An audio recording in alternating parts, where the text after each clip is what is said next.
Okay, done. Ready? Okay. Morning, everyone.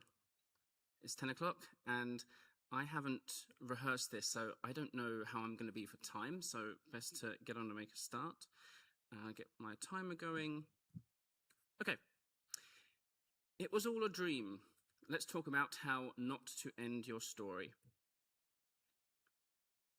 Drawing all the strands of a complicated tale to a satisfying ending is like landing a double backflip with 3 twists. Holding our breath, we don't want this to end, but we want it to end perfectly, and when it doesn't, our disappointment exceeds all reason. That's from a Washington Post article, which we'll return to a bit later. So today, as the title implies, I want to talk about story endings, some tropes we might want to avoid, and what we could do instead. We'll start by exploring the question in general terms. Why is the ending important? Why does it warrant particular attention, perhaps compared to other acts of the story? Then we'll scratch the surface very finely of story structure, looking specifically at the end of a story and the final act. And then the bulk of the presentation will look at the what not to do's. So let's make a start. And we're going to kick off by watching a short video.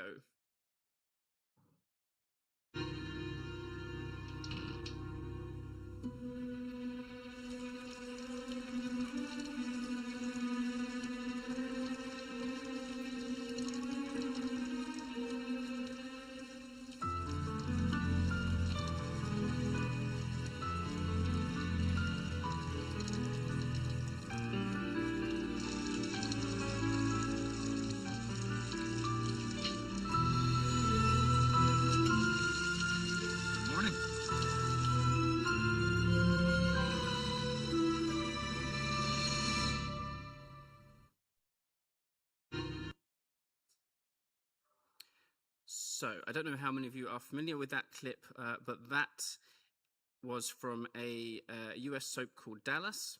It was the season 9 finale back in 1986.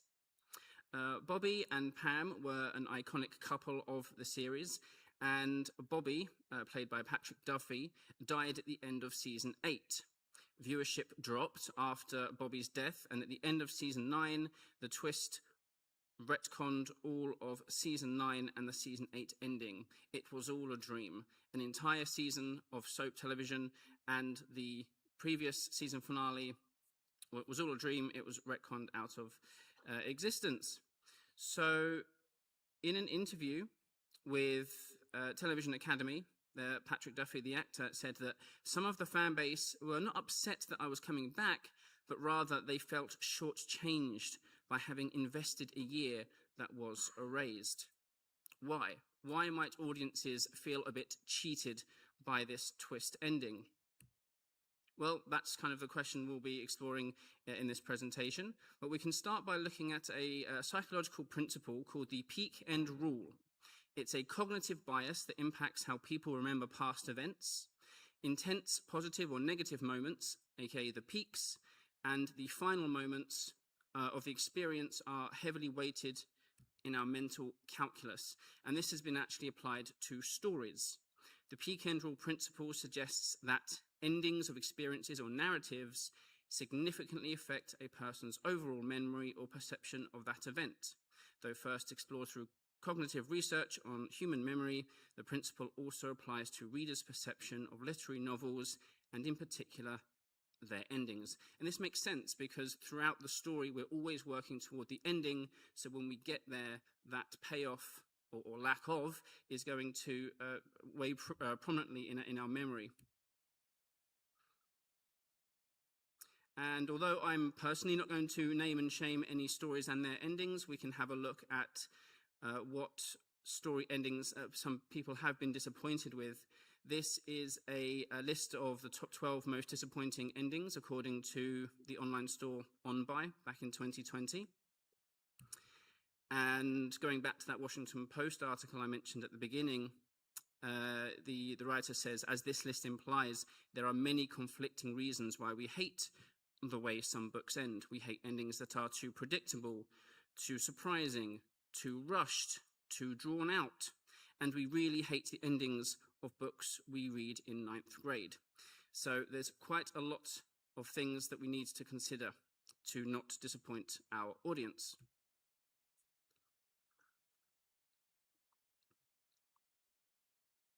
So, why is the ending important?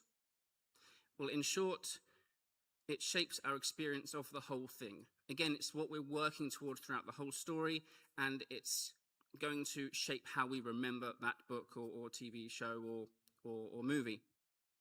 So now we're going to look very quickly at story structure, particularly the final act.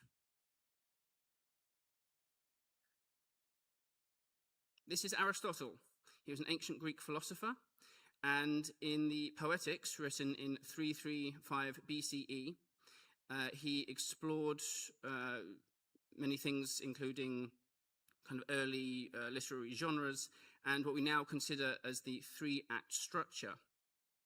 He said, "A beginning is that which does not itself follow anything by casual necessity, but after which something naturally is or comes to be. An end, on the contrary, is that which itself naturally follows some other thing, but has nothing following it. A well-constructed plot, therefore, must neither begin nor end haphazard." So essentially what he's saying here is that nothing relevant to the story happens before the beginning, and nothing relevant to the story happens after the end. If it's relevant, it sits within the beginning and the end. It's intentional. The 3-act structure has been popularized by screenwriter Sid Field in his 1979 book screenplay, The Foundations of Screenwriting. And Dan Wells is a sci-fi author who popularized the 7-act structure. There are similarities, but the latter is more for novels, and Sid Field's structure is more designed for screenplays. But there are similarities, particularly in the final act. So in the 3-act structure, looking at the 3rd act, this is where all loose ends are tied up, where closure begins. It goes from plot point 2 to the end of the screenplay. And on his website, a guest blog notes that by understanding the ending, writers can construct what must be built for the development of the characters, which I think is a really good tip. If you think ahead to how your story is going to end, that's already going to inform where your character begins, and that helps you design their growth. Plot turn 2 in Act 3 of Dan Wells' 7-act structure. The final skin of their teeth moment where the protagonist finds what they need to overcome the big bad, followed by resolution. The conflict gets resolved, the big bad might get their due, and the hero settles into the new status quo.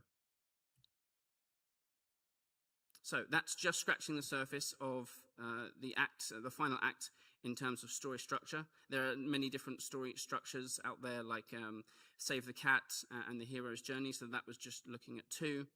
But the key takeaway here is that the final act is about resolving the conflict, the core conflict at the very least. So now we get on to the bulk here, the what not to do's. So here are 4 YouTubers. They are authors and editors. I find their advice really useful. And what I find interesting is that they've each dedicated at least one video specifically to the end of stories. So there's a lot of overlap between them in terms of their advice. They're worded differently, but what I've done is kind of compiled all their advice on story endings and laid it out in 5 key points, which I'm going to talk you through now. And I've chosen some stories to demonstrate that advice.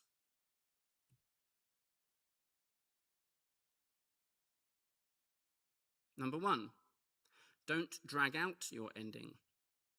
Tension can fizzle if conflicts are resolved one by one. Too much stuff after the main payoff can feel like things are just happening. Instead, take several threads of conflict and resolve them in one not moment. So this is essentially, I think, saying that you have different characters with different objectives, and rather than seeing whether they accomplish their objectives or not one by one, if you can show the result of that conflict in one or two moments, then that's more satisfying. And rather than adding fluff after the main payoff, give readers space to wonder what comes after the conflict resolution. We don't have to answer every single question. It's nice for the audience to wonder what happens to them next. And, oh, that's Aristotle. That's what I said, he said. Yeah, true. This, I think, is what he's referring to in Poetics. An end, on the contrary, is that which itself naturally follows some other thing, but has nothing following it. A well-constructed plot, therefore, must neither begin nor end haphazard. So this is talking about the intentionality of the ending. And to demonstrate this, we're going to watch a short summary of the ending of Howl's Moving Castle. Did I come too late? I didn't mean to make you wait this long. She then asks him to take her to Calcifer, so he flies Heen and Sophie to them. Speaking of Calcifer, he's at the end of his power, and all that's left of the castle is a wooden plank and 2 legs. Howl lands with Sophie and Heen, collapsing and shedding all his feathers. Sophie then goes over to the witch and hugs her, begging her to hand Calcifer over. The old hag is moved by her love for Howl and hands Calcifer over. Sophie takes him and walks over to Howl. She places Calcifer on his chest, and it works. Sparks fly out as Howl's heart is returned to him and Calcifer is set free. Unfortunately, this means the spell for the castle is broken and they all start falling down. That's when the man of the hour, the goat himself, Turnip Head, steps up. He puts himself at risk, slowing down the plank and saving their lives. Sophie holds Turnip Head and gives him a kiss. Suddenly, he starts warping and turns into a human. Turns out he's a prince from the town that's at war with Solomon's army. He was cursed to turn into a scarecrow, and only the kiss of his love could revert him. God damn. Unfortunately, his love is in love with Howl, who just woke up. He tells Sophie her hair is like starlight. It's beautiful, and Sophie just hugs him. The prince accepts his L in stride and says he'll go back home and stop the war. Meanwhile, Heen shows Solomon what's going on. A real-life happy ending. Solomon calls him a traitor before smiling. She's decided to end the war too. After that, even Calcifer comes back. He couldn't spend 5 minutes away without missing them. With that, Howl's moving castle becomes Howl's flying castle, and Sophie and Howl share a kiss as they fly off into the horizon. Happily ever after indeed.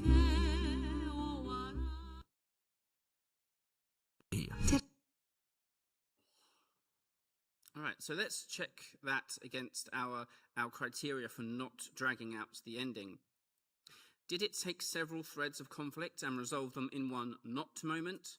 Well, Howl and Sophie admit their love for one another. The hag lets go of her greed. Calcifer is freed from Howl. And the mystery of Turnip Head, who he is, that's revealed. And then the war comes to an end.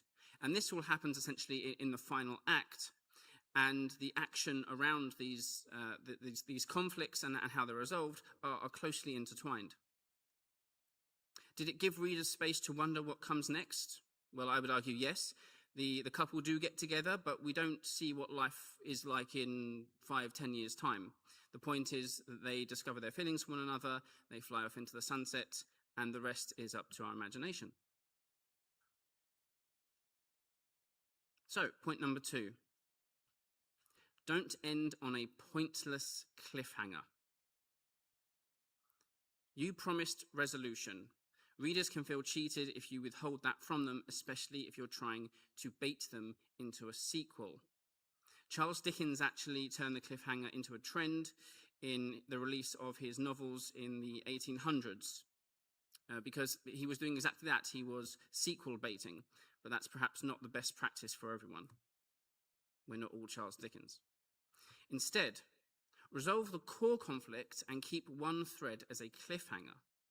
In a series, a cliffhanger can springboard to the next installment. So to demonstrate this, we're going to have a look at the ending of Hunger Games Catching Fire. So that's the second installment. And there are actually 2 clips I want to show from the ending. So let's start here. Remember who the real Excuse me? enemy is.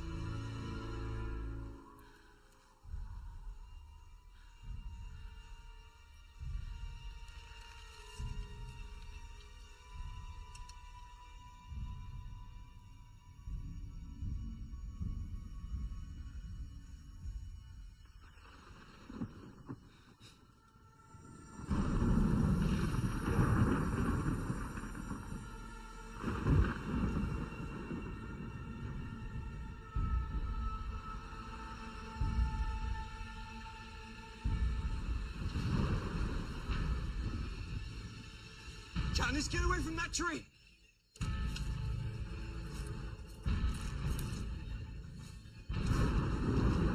Katniss, get away from that tree!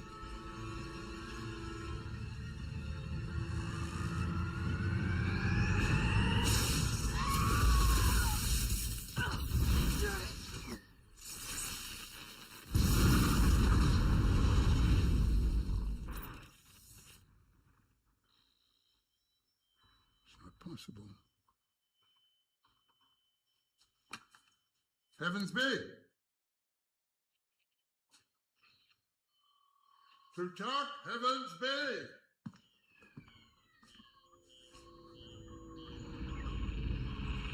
Sir, we've lost power.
Okay, so that's the rescue that happens at the end of the movie, and we're just going to look at some dialogue that follows before moving on. Remember who... This is the revolution, and you are the Mockingjay. And we're on our way to District 13 right now. 13? 13, yes. Where's Peter? He still has his tracker in his arm. Joanna cut yours out. Where is he? In the Capitol. They got him and Joanna. You son of a bitch! You son of a... You promised me that you would save him over me! You promised me! You're a liar! You're a liar! You're a liar!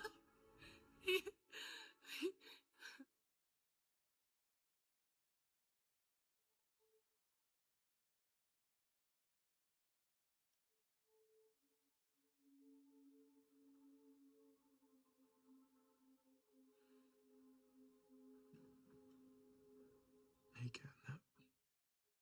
You're okay. You've just been asleep for a few days. Are we home?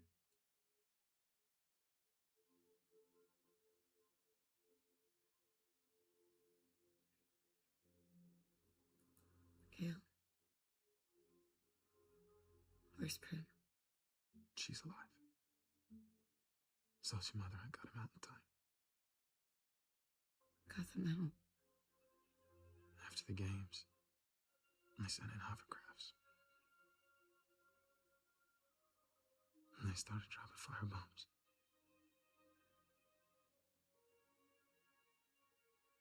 They're not in 12. There is no District 12. It's all gone.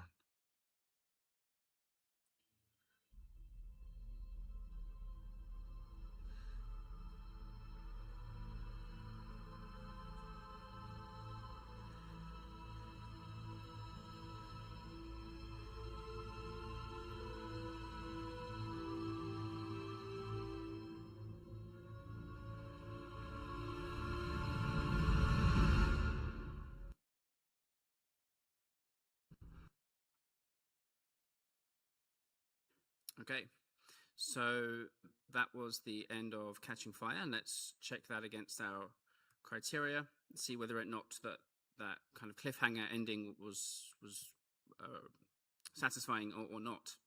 Did it resolve the core conflict? Well, yes. Katniss survived and escaped the Quarter Quell, along with Finnick and others. Peter did not escape and was captured by the Capitol. So even though the bad guys kind of scored a victory, that's still a conflict resolution. Haymitch aided in Katniss's rescue for the sake of the revolution, breaking a promise to Katniss. So again, although she feels betrayed, that is a resolution. And did it act as a springboard to the next installment? Well, although that installment of the Hunger Games is over and we know who survived and who got out and who didn't, Peter is still in trouble. Katniss's home is destroyed, and that fuels her resolve, and the rebellion has begun. So there is still work to do. So we have an idea of what we can expect from the next part of the Hunger Games, essentially the final act of the broader series arc. All right, point number 3. Don't leave things unnecessarily ambiguous. It can leave readers wondering if the author just forgot something. Instead, resolve the core conflict, that will keep coming up. Consider the genre. Does an ambiguous ending fit? And leave the reader with good speculative questions. So from point 1, we did mention that it's important to give the audience space to consider what happens next, but we don't want them leaving confused either. So to demonstrate this, we're going to read the very ending of Ursula Le Guin's The Lathe of Heaven. It's just 3 paragraphs. He knew her. He knew this stranger, how to keep her talking and how to make her laugh. He said finally, "Would you like a cup of coffee? There's a cafe next door. It's time for my break." "The head it is," she said. It was 4:45. She glanced over at the alien. "Sure, I'd like some coffee, but I'll be back in 5 minutes," Mmm Asfar, or said to his employer as he went for his raincoat. "Take evening," the alien said. "There is time. There are returns. To go is to return." "Thank you very much," Orr said, and shook hands with his boss. The big green flipper was cool on his human hand. He went out with Heather into the warm, rainy afternoon of summer. The alien watched them from within the glass-fronted shop as a sea creature might watch from an aquarium, seeing them pass and disappear into the mist. So, for some context, The Lathe of Heaven sees our protagonist George Orr try to gain control of his power. He can dream new realities into existence, and what's happened at the end is he no longer has that power, so he's kind of achieved his objective because he didn't really want it. And throughout the story, Dr. Haber, who's supposed to be helping him, was using that power essentially for his own ends. And he was trying to fix humanity's problems. So did it resolve the core conflict? Well, George is cured of the ability to dream new realities into existence, and he stops Dr. Haber manipulating him. Did it fit the genre? The sci-fi story asks thematic questions about destiny and control. So whereas Dr. Haber was trying to use his power to shape reality as he saw fit, in the ending, this new reality, it cannot be changed, or no longer has this power. or is left to explore and discover this new reality. So there's lots of uncertainty. Does it leave the reader with good speculative questions? We're left to wonder if George and Heather will get back together, but the uncertainty is the point. George Orr and Heather were together in a previous reality. George remembers this, Heather does not. So George's destiny is uncertain, but it is his to explore and discover. So I'd argue that that ambiguous ending it suits the themes of this story very well. Number 4, don't hold your characters back from transforming. Characters that only go through external conflict do not grow. Instead, have the protagonist deal with internal conflict throughout the story that aligns with their external conflict. Encapsulate this growth with an aha moment in the final act that helps them win. So external conflict is essentially the things we see. It's the battles, it's the monsters getting in the way. The internal conflict is usually concerned with some doubt that the character has, or some lesson that they need to learn, and if they don't, then they can't save the day. Oh yes, we've got Dan Wells has popped up here to say that sounds like plot turn 2. So from the 7-act structure, plot turn 2 says that the final skin of their teeth moment happens here. This is where the protagonist finds that they need to overcome the big bad. So this is what this is referring to.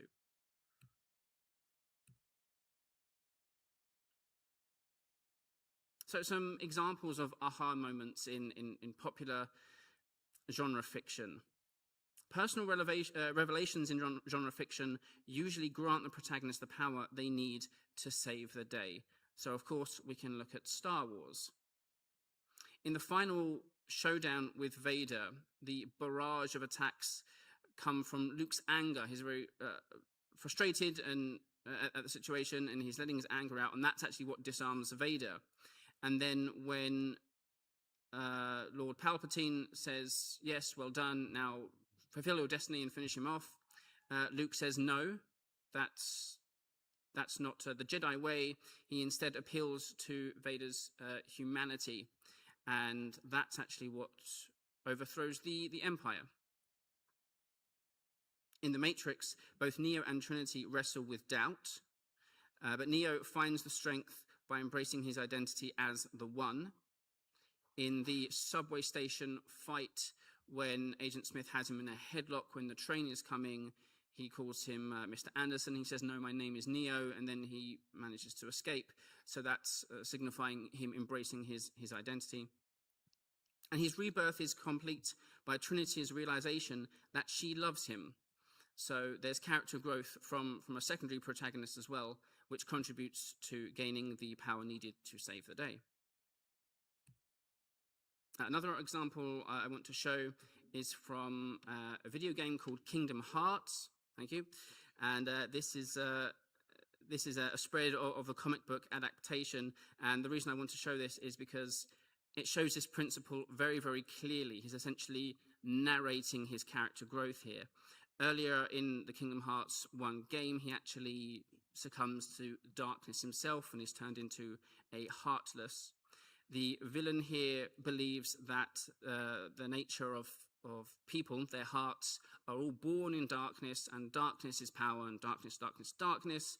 And Sora says that what he's learned is that although the heart is weak and may sometimes fail, although it may contain darkness, there is light within all of us. And then after saying this realization, there's a big beam of light which blasts the bad guy away. So it's a very obvious way to show this revelation and gaining that power. And our last point number 5. Don't let the ending feel unearned. Over-the-top twists can detract from the story. For example, a deus ex machina grants the protagonist an unsatisfying victory. A deus ex machina, which means God from the machinery. This refers to Greek theatre when actors playing gods were suspended above the stage in machinery, and that God character would resolve the conflict. That was popular at the time, less so now. Instead, craft a logical solution that uses established characters and aspects of the world. So you've spent the whole story showing your world and your characters to the audience and letting them explore it. So use what you have to build an ending which essentially makes sense. A good twist can feel surprising yet inevitable. So yes, although it makes sense, that there's still room for it to give the audience some measure of surprise. And as an example, we're going to look at the ending of Lord of the Rings: Return of the King.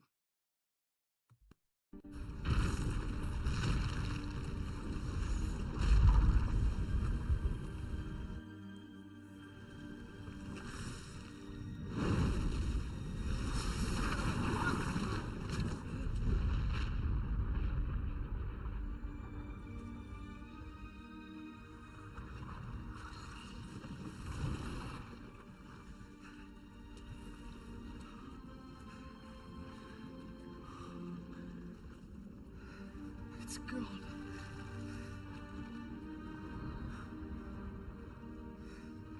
It's done. Yes, Mr. Frodo. It's over now.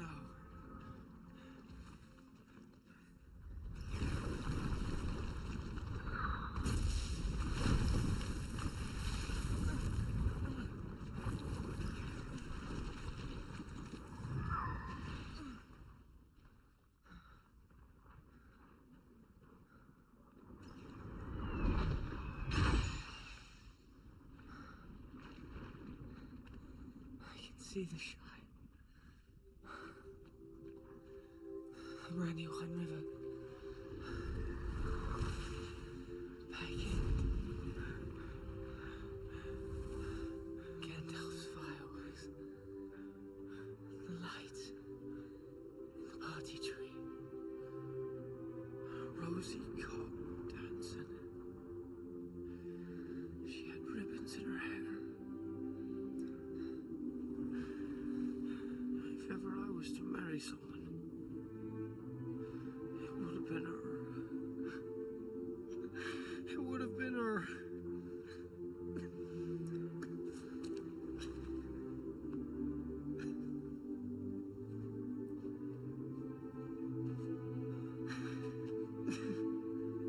I'm glad to be with you, Samwise Gamgee.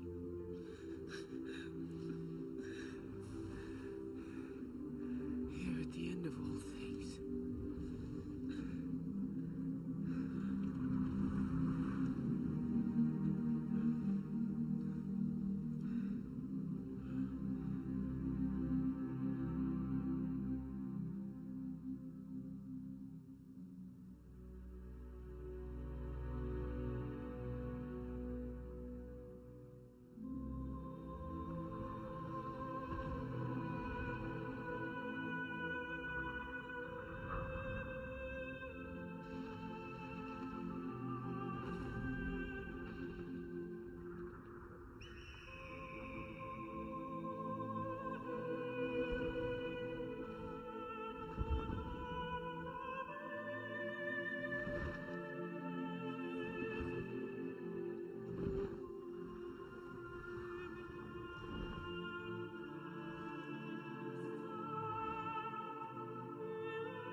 Okay, so let's see if that holds up against our criteria for an earned ending.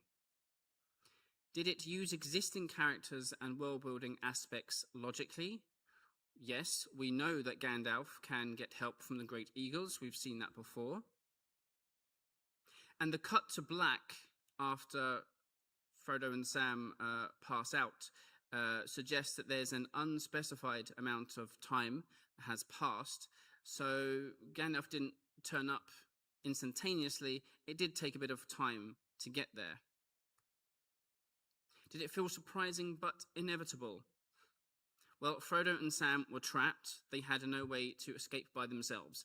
They were exhausted after the journey there and after the final battle, and surrounded by lava, there really was no way that they could escape by themselves. Was it surprising? Well, when the characters resign themselves to their fate, we, the audience, kind of feel that with them. We start to suspect that they're making peace with dying on the side of this mountain, so maybe we as an audience have to do that as well. But then does this ending feel inevitable? Well, yes, because Gandalf would of course try to save them if it's within his power to do so. So there's the surprising and inevitable balance. So those were our 5 points, but a final observation. We've seen two mentor figures airlift their protagonists out of danger. Let's compare them. So in Catching Fire, Katniss's objective in the Quarter Quell Hunger Game was to survive. That was her key objective, and survival often is a key objective in action stories. The protagonist has to work for their rescue. It was earned. So the airship could not have come unless she had the intuition and the skill to take down the dome. So her rescue was earned. Her efforts played a part in that rescue. But in the case of Return of the King, at that moment in time, survival was not the key objective. They had completed their objective. They had returned the ring to Mount Doom. The ring was destroyed. Survival after that was just have been a bonus. So the protagonist did not work for their rescue per se, but it didn't feel unearned because they put the work in to save the day. So those were our 5 what not to do's, followed by some advice what you could do instead. And I think the key takeaway is that you probably don't want to say that the whole thing was a dream. Thank you for listening. Here are the references. And apologies, I forgot to introduce myself. My name is Brian. I'm a copywriter by day and an aspiring novelist by night. And I spend my time researching what makes good stories to help my own writing. And I hope that I was able to bring some good advice and knowledge to you today. And if you want to reach out and message me, I'll happily share these slides with you. And I'm happy to hear any feedback so I can improve my presentation for next year. And we have a few minutes, so if there are any questions, then I could take them now. Hi.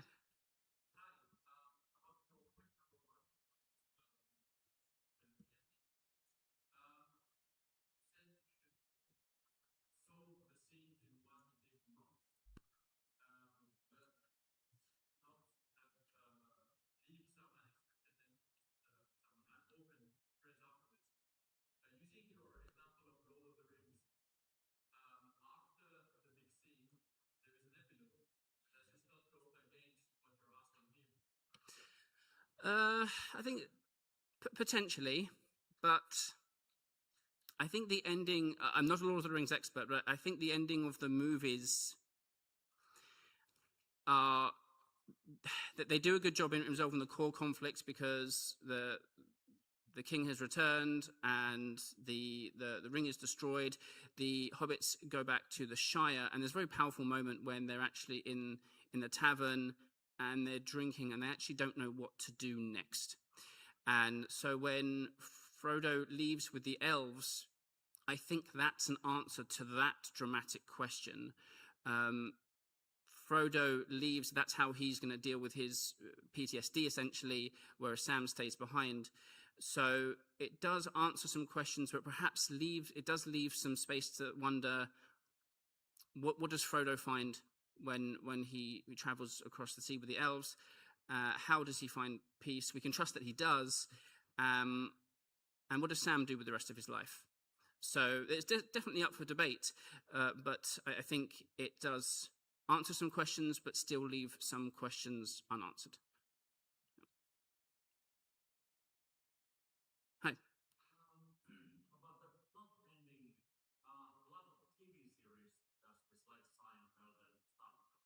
like plot A and plot B and maybe plot C, and at that not ending, these all plot come together, and plot B is the answer of plot A, and vice versa. Yes.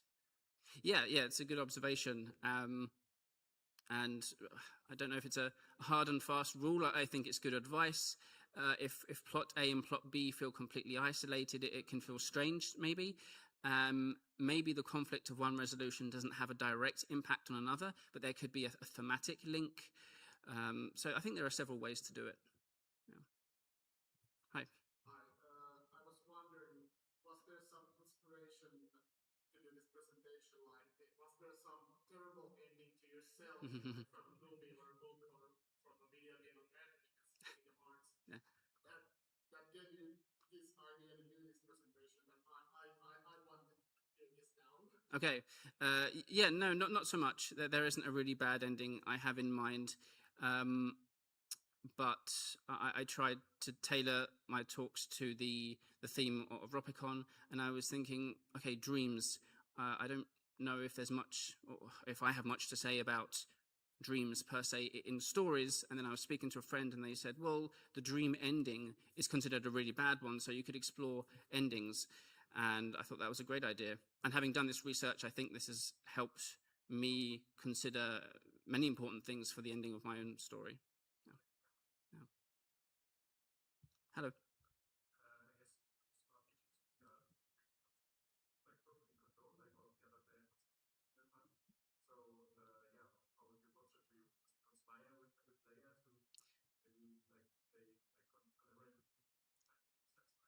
Yes.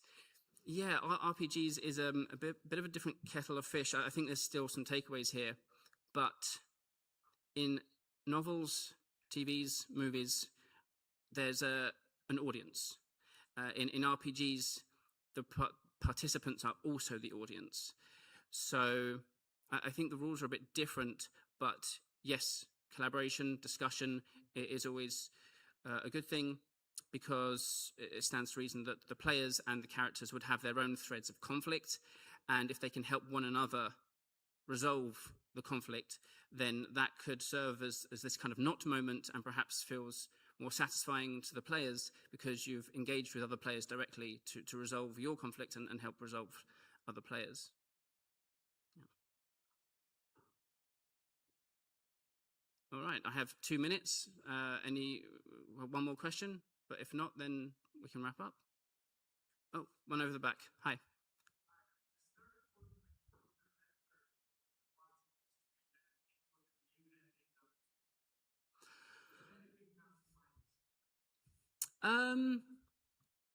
Actually, yes, from this Ropecon, and it worked really well. There was I don't remember the name of the program. It was on yesterday. They did it in Finnish and English. It was like a desktop role-playing performance, but it was for children, and there were actors in cosplay who were the characters. And the story was that they had to, I think, save the realm of dreams. So they met up at the tavern, and then they got a night's sleep, and then they go on the adventure. And then they wake up at the end of the adventure to find that the whole thing was a dream, and the Sandman appeared in the dream. But it worked really well because their work in the dream still resolved the core conflict. So it didn't wipe it away as if nothing had happened. Compare that to like Dallas, whereas everything you've just seen didn't happen. So all that time and effort we've invested in the characters and their growth, that essentially is for nothing because we're going to reset it. So yeah, it can work. Depends on the genre and the... Hi, one more.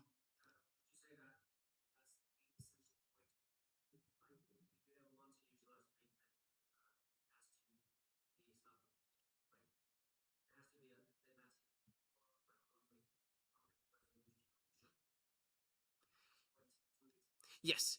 I don't think the was it a dream itself is inherently bad. It's just it would tend to kind of go against a lot of this good advice. As Dallas did, it didn't give us a satisfying ending. It didn't give us a not moment. It didn't feel earned. So I think ask yourself, does the character earn the ending? Does it resolve the core conflict? And then consider the genre again, was a good piece of advice. It Was All a Dream is a weird ending, I think, for the soap TV genre, whereas as the example I just gave, in fantasy, things that happen in dreams, like in The Lathe of Heaven as well, that makes sense for the genre. So I think just ask these questions, and then maybe It Was All a Dream works for you. Okay, that's time. Thank you very much for coming, and I'll hang around if you want to talk any more about this. All right.